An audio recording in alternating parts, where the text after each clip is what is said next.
welcome to another episode of ManClub. Today we're doing our third and final installation on the three-part series of the HFP Underbody spoiler kit. Today we're finishing up with the front, which is probably the most difficult of all, but in my opinion it's the best looking of the three. In fact, if I was to rate them as far as looks go, the front's going to look great, the sides look really good, the back is the back really didn't do much for me, but you know, we're going to do 2/3 of it. Might as well take it the whole way. And before I go on any further, I'd like to say thank you to all my viewers. I really appreciate you, sitting down and watching these things. That's why I keep making them. And do me a favor, watch the video. And before you watch the video, there's usually an advertisement on beforehand. Click it, click a link every now and then for me. Throw me a couple pennies, because it keeps me not only motivated to keep doing this, but it gives me a tool budget. So today, with my advertising tool budget solely from ManClub videos, I purchased a Milwaukee hacksaw, which I'll be using today to cut part of the front bumper. So thank you very much. I love tools. What can I say? Wouldn't be ManClub without cool and fun new tools. So enough about that. Let's get going. Tool list for today is not too bad. Safety gloves and eye protection. I got a little roller, tape, 16 mil, a 7/16, a 3/8, and a 1/8 with a push pin. Some sandpaper, tape, some kind of cutting tool, yellow pencil, pliers. We got the little flat tip for the body clips, Phillips 10 mil, and a drill set. Not shown here are the jack and jack stands and the moving blankets or something to lay down so you're not scratching up your bumper when you're working on it. Okay, surprise, surprise. The first step we got to do is remove the front bumper. We're going to start with the clips up here on the top, and then we'll go underneath and get those. It's basically just a whole bunch of body clips holding this thing together. Kind of like the rear, but just a lot more. Starting up here on the front bulkhead cover, as they call it, we've got 7. 1, 2, 3, 4, 5, 6, 7. Let's get a flat tip and slowly pop them out and keep hold of them. We'll reuse them later. After we remove the top 7 clips, we'll put a jack underneath, jack it up from the center, got a jack stand on either side, chocking the back wheels, and now we're going to go underneath. I laid my blankets down already because, why be uncomfortable? Underneath, 10 clips, and in each wheel well there's a self-tapping screw, so that's 10 clips and 2 screws. Okay, so we got the 10 clips, 2 screws out on either side. We did wear our safety glasses because stuff again does fall out of there when you're pulling on it. And if you got a buddy around to help you, that's cool, but I don't today. I only have Mr. Laundry Basket and Mr. Stool. Say hello, fellas. Screw you guys. Hey, come on, this is a family show. Alright, so we're going to start over here in this corner. And pull it out from under the wheel well. Make sure it's loose. Keep coming around the front. And then, if you have fog lights, reach inside before stuff gets crazy and disconnect where the power goes in. Okay, demonstrated on the driver's side here. We've got 3 self-tapping screws that hold get the control right. One on the bottom, and then 2 over here.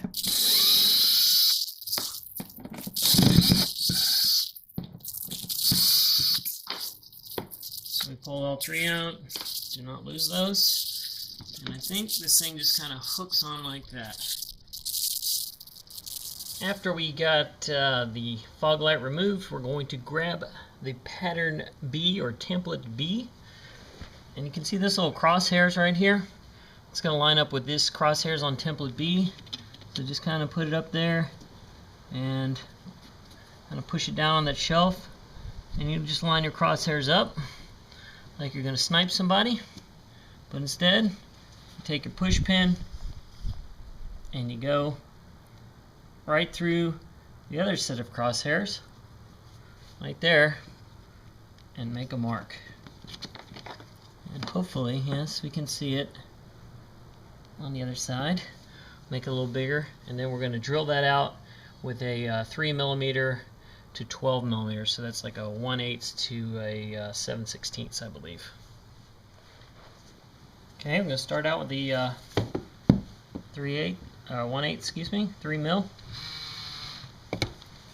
Probably go in straight right where that push pin was.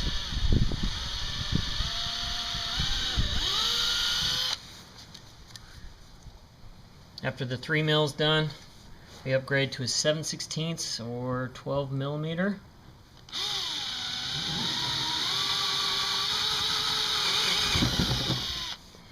And go right through.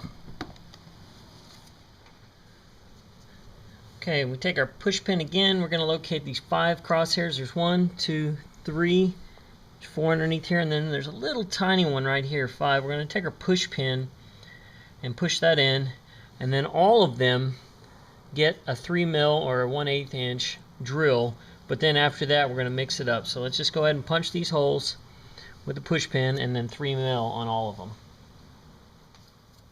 Okay, so after we got our 3mm going around here, this little tiny one over here with the little tiny crosshair, he's done. He's done at 3mm or 1/8. These top 2 guys, they go up to 10mm, which is a 3/8 drill bit, and the bottom 2 here and here actually get a 16mm hole saw, which I just happened to purchase off Amazon.com for about $2.50. So we'll do those real quick. Again, 10, 16, done at 3. Okay, we've got all our holes done. We've got our little 3 here, 10, 10, 16, 16. We've done all this nice meticulous drilling, and now we're basically going to trace, with using our yellow pencil, we're going to trace around the outside edges of the holes we just drilled up through here, and we're going to cut all that out. So I'm going to go ahead and pop this clip out so it doesn't get messed up with the sawing, and let me draw it real quick and I'll show you what it looks like. Okay, took me back to kindergarten there for a minute. It was like connect the dots. That's what it looks like. Let me roll this over. You can see underneath. Kind of miss those days in kindergarten. We used to be able to take naps during the middle of the day. That was awesome. Anyway, time to get out the new tool, and we will saw this bad boy a big hole. We're going to use some tape and basically put tape on the painted side or the outside of the bumper all the way around here, so when we're jigsawing, we're not, you know, causing a super rough edge. The tape will kind of hold stuff together for us. Something like this. Doesn't have to be pretty, just functional. Okay, one thing I wanted to point out, that we did not include this 12mm hole up here. We don't want to cut all the way out here. We're just basically cutting this protrusion out so our new lip will fit right inside here and nice and flush. So we're just going to take the jigsaw now and go around. Cue up the kick-ass music.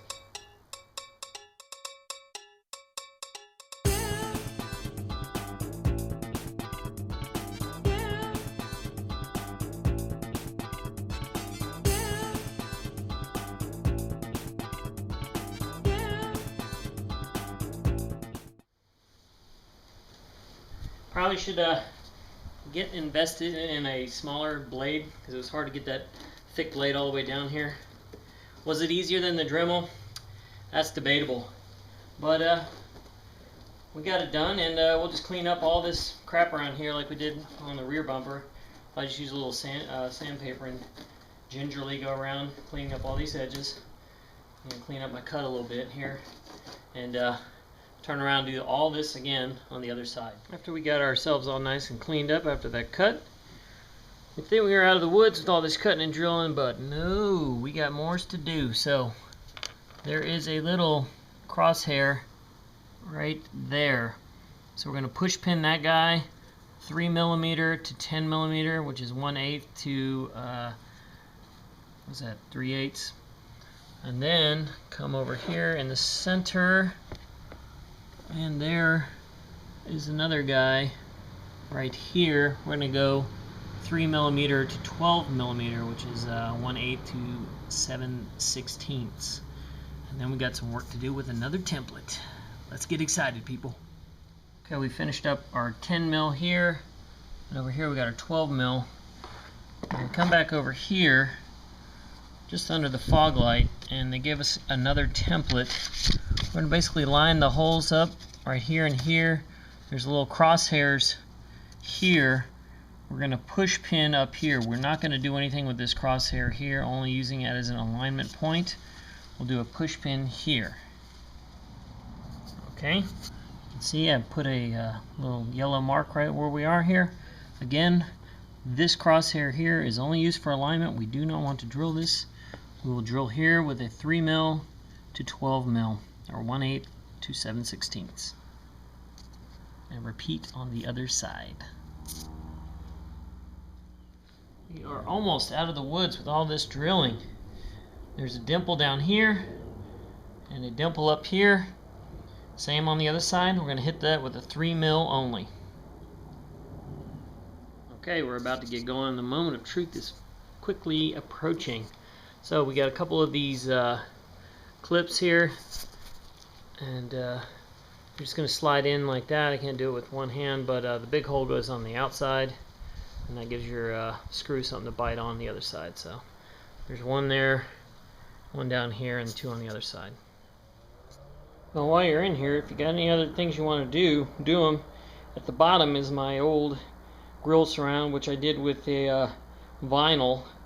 It looked okay, but it wasn't great, so I actually just bought another one.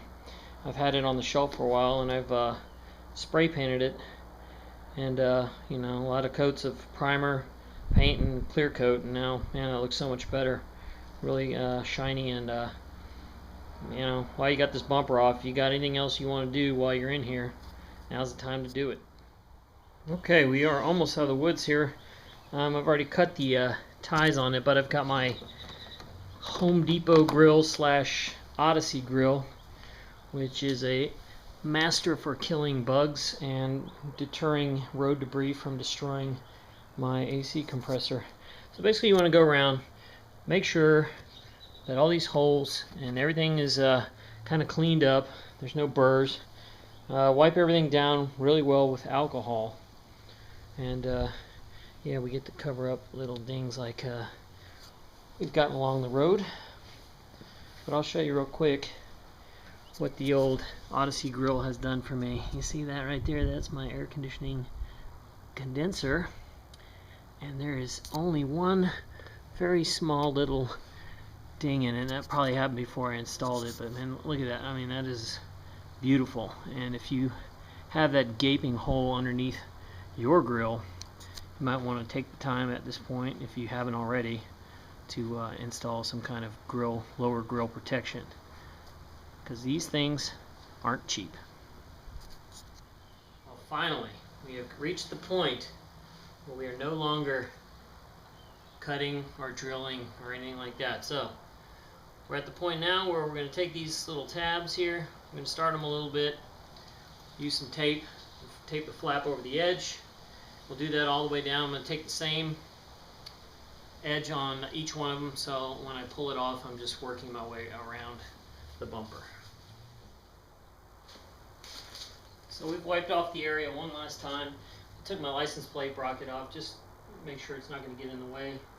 And also wiped on the top of this under grill because there's some adhesive there. So got all that nice and clean. Let's throw this thing up and see how it goes.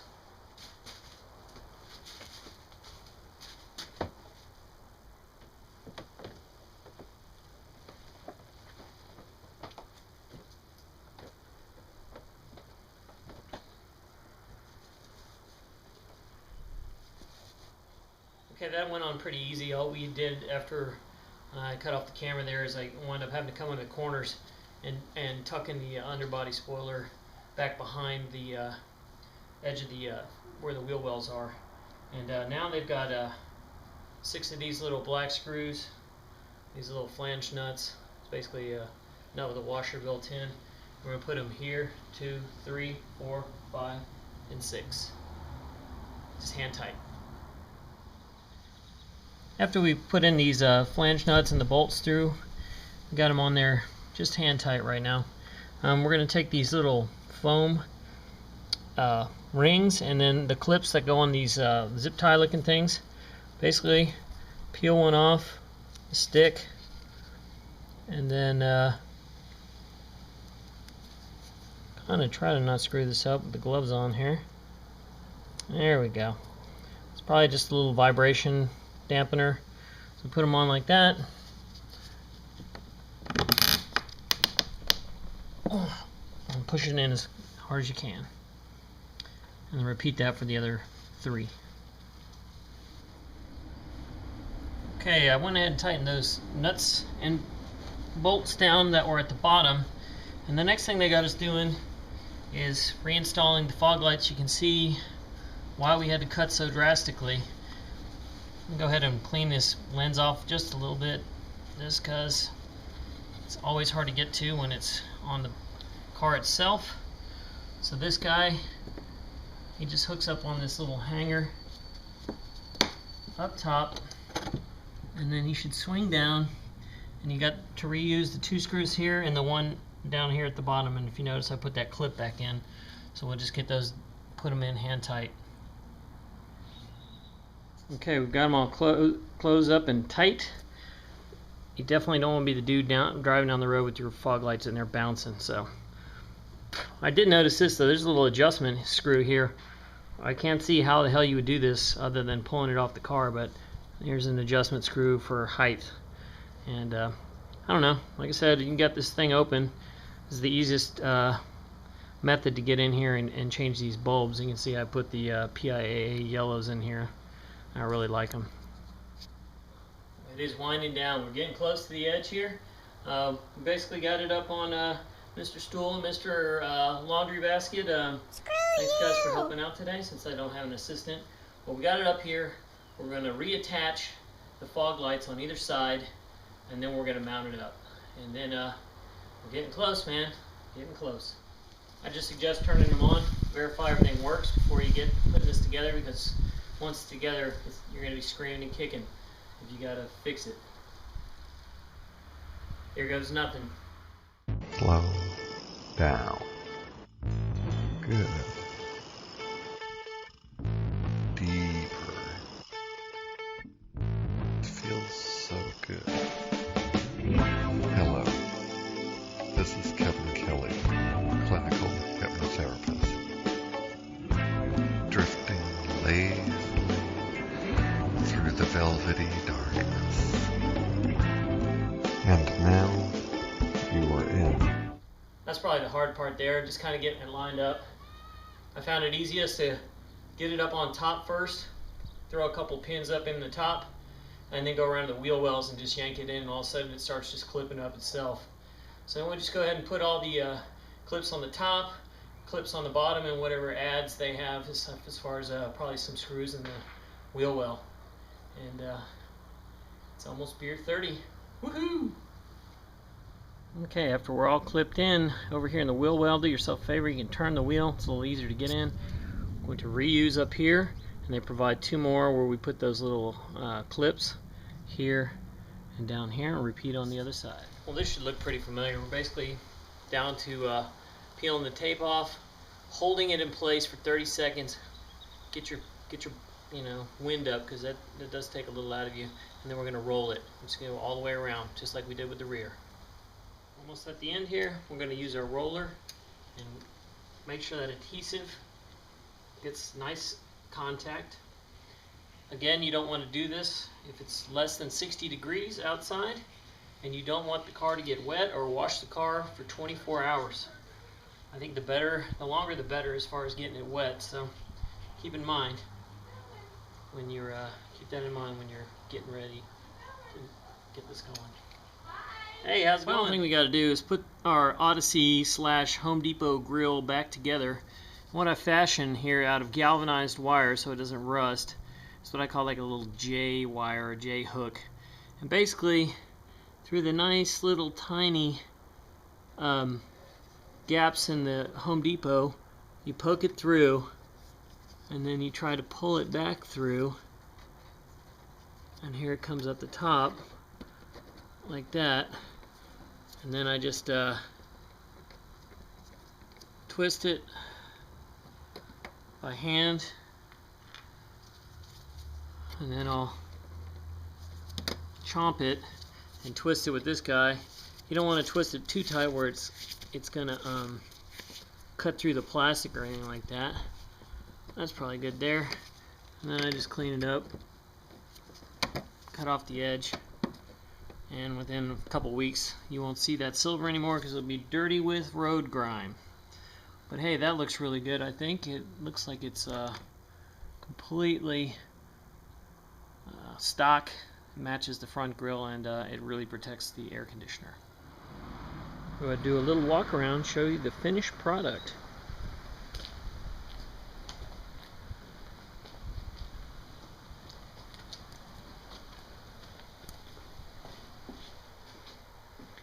Damn, she looks good. Well, this concludes another episode of ManClub. It's the end of the third episode in a three-part series on installing the HFP Underbody spoiler kit. Man, it looks good. My back's a little tired, but there's no better satisfaction than doing it yourself. I got to give a little shout out to Mr. Laundry Basket and Mr. Stool for helping me out today. The show should be called Manhole, you son of a bitch. Really, guys, it's a family show. Anyway, we're all done. Not too bad. It's time consuming. I probably took a lot of time to do it just because had to, drill, and I'm just paranoid about stuff like that. When you start drilling the bumper, if you get one of those wrong and you're converting metric to standard and all that, it's just just take your time. Once you do it a couple 100 times, then you can blow through it or whatever. But for me, I like to take my time. So here's everybody out there. Once again, thanks for watching. I appreciate everybody watching, and I appreciate all my viewers. Help me out. Click on a advertisement link once in a while. Throw me a couple pennies. Keep me in the cool tools, and I will keep making videos for you. Until next time, keep 'em hanging.